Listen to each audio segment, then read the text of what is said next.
In today's video, I'm going to teach you how to create a Jira dashboard. We'll walk through the full process of setting up a new dashboard in Jira, giving it a name and description, and then adding a gadget so the dashboard becomes useful right away. This is a simple process, but it helps to understand what each part does so you can organize your work more effectively. To begin, make sure you're on the dashboard area in Jira. Once you're there, look for the plus icon and click it. This is how you start creating a brand new dashboard. If you're managing multiple projects or tracking different kinds of work, dashboards are a great way to bring important information together in one place. After clicking the plus icon, you'll be prompted to enter a name for your dashboard. Choose a name that clearly reflects what the dashboard is for.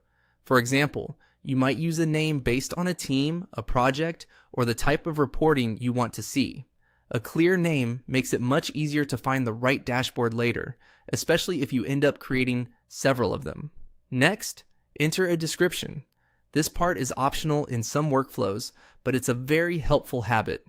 Use the description to explain the purpose of the dashboard, what kind of data it will show, or who it's intended for. A good description can save time for you and for anyone else who may view the dashboard in the future.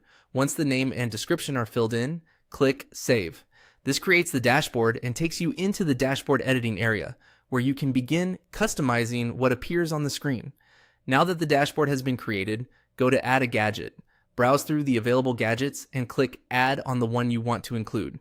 Gadgets are the building blocks of a Jira dashboard. They can display things like assigned issues, activity streams, filter results, charts, and other helpful project insights. When choosing a gadget, think about what information you want to see quickly every time you open the dashboard. After you've added the gadget you want, click Done. This finishes the setup process and leaves you with a working Jira dashboard that you can continue adjusting as needed. That's it. You've successfully created a Jira dashboard, added the basic details, and included a gadget to start visualizing your work. As a final tip, keep your dashboard focused and easy to scan so it remains genuinely useful during daily work.